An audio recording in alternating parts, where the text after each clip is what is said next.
అందరికీ hi, welcome to my channel my home vlogs. ఈ వీడియోలో నేను ఓపెన్ చేసున్న కవర్స్ని ఎలాంటి క్లిప్స్ సపరేట్గా కొనకుండా మన దగ్గర అవైలబుల్గా ఉండే వాటితో ఎలా సీల్ చేసుకోవచ్చు అనేది అయితే చూపిస్తున్నాను.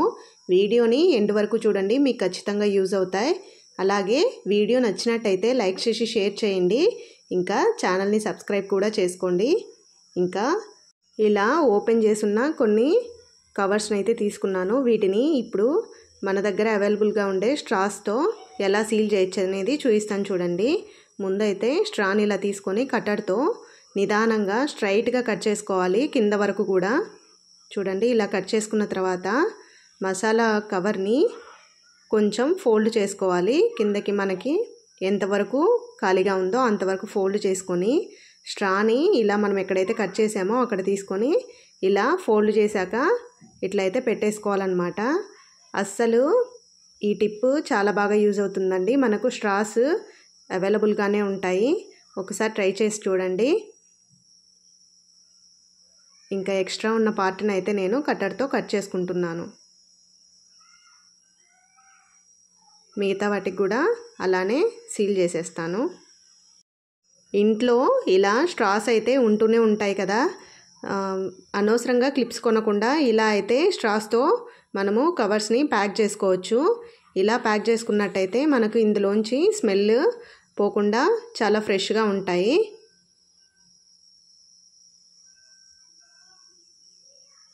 చూడండి, నేనైతే పెట్టేసుకున్నాను. ఇంకా ఇలా తిప్పి చూపిస్తున్నాను చూడండి, పౌడర్ కూడా ఇంకా కిందకి రాదనమాట. బ్రెడ్ని మనం రెగ్యులర్గా యూజ్ చేస్తూ ఉంటాము, అయితే ఇలా కొంచెం యూజ్ చేశాక మిగిలిపోయినప్పుడు దాన్ని అలానే వదిలేయలేము, వదిలేస్తే డ్రై అయిపోతుంది. అలా కాదని ఊరికి అలా పెట్టేసినా కూడా ఉండదన్నమాట. అయితే దీనికోసము మనము మన అందరి ఇళ్ళల్లో ఉంటూనే ఉంటాయి కదండి పేపర్ హోల్డింగ్ క్లిప్స్, అదైతే యూజ్ చేసి బ్రెడ్ని మనము ఇలా ప్యాక్ చేసుకోవచ్చు. అయితే ముందు బ్రెడ్ని ఇలా లోపల ఎయిర్ లేకుండా అయితే క్లోజ్ చేసుకోవాలి నీట్గా. తర్వాత దీనికి మనము పేపర్ హోల్డింగ్ క్లిప్ పెట్టేసినట్టయితే దాన్ని తీసి యూజ్ చేసుకోవడానికి ఈజీగా ఉంటుంది, అలాగే ఇలా పెట్టేసుకోవడం కూడా ఈజీగానే ఉంటుంది. దీనికోసము సపరేట్ క్లిప్ కొనాల్సిన అవసరం ఉండదు. చూడండి ఎంత నీట్గా ఉందో చూడడానికి కూడా, ఓపెన్ చేయడం కూడా ఈజీ. ఇంకా నెక్స్ట్ వచ్చేసి ఇలాగా మనము ఉప్మా రవ్వ, అలాగే ఇడ్లీ రవ్వ, ఇంకా మైదా, ఇట్లా ప్యాకెట్స్ అయితే కొంచెం వాడుకొని మొత్తం ఒకేసారి వాడేయలేం కదా, కొంచెం వాడేసి అయితే ఇలా ఉంటూ ఉంటాయి. దీన్ని ఎలా ప్యాక్ చేస్తానో చూడండి. ముందైతే కార్నర్స్ రెండిటిని ఇలా అయితే ఫోల్డ్ చేసుకోవాలి. తర్వాత పైన నుంచి పట్టుకొని ఇట్లా ఫోల్డ్ చేసుకుంటూ కింద వరకు అయితే రావాలి, మనకు ఎంతవరకు కన్వీనియంట్గా ఉంటుందో అంతవరకు. తర్వాత అయితే కార్నర్స్లో ఇలా ఉన్నాయి కదా, వాటిని అయితే ఇట్లా రివర్స్ చేసేయాలన్నమాట. 2 సైడ్స్ కూడా అలానే మనము రివర్స్ తిప్పుకున్నట్టయితే కవర్ అనేది నీట్గా ప్యాక్ అయిపోతుంది. ఇంకా చూడడానికి కూడా చాలా నీట్గా ఉంటుంది, క్లమ్జీగా ఉండదు, చాలా నీట్గా అనిపిస్తుంది. మీకు బ్యాక్ సైడ్ కూడా నేను చూపిస్తాను చూడండి. 2 సైడ్స్ ఇలా నీట్గా రివర్స్ చేసేయాలి.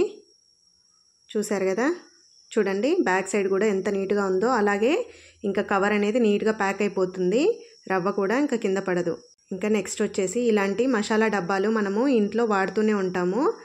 అయితే ప్యాక్ చేయకుండా అలానే వదిలేస్తే గాలికి స్మెల్ అంతా పోతుంది, ఫ్రెష్గా ఉండవు. అలా కాకుండా ఏదైనా స్టిక్కర్ అలా అంటించినట్టయితే తీసిన ప్రతిసారి స్టిక్కర్ తీసి పెట్టడం కష్టం అవుతుంది. అలా కాకుండా ఇట్లా మనము లోపలికి 3 సైడ్స్ ఫోల్డ్ చేసుకున్న తర్వాత సైడ్స్ ప్రెస్ చేసి ఫోర్త్ సైడ్ ఉండే పేపర్ని కూడా లోపలికి నెట్టేసినట్టయితే డబ్బా అనేది ప్యాక్ అయిపోతుంది. వీడియో నచ్చినట్టయితే లైక్ చేసి షేర్ చేయండి, అలాగే ఛానల్ని సబ్స్క్రైబ్ చేసుకోండి. Thank you.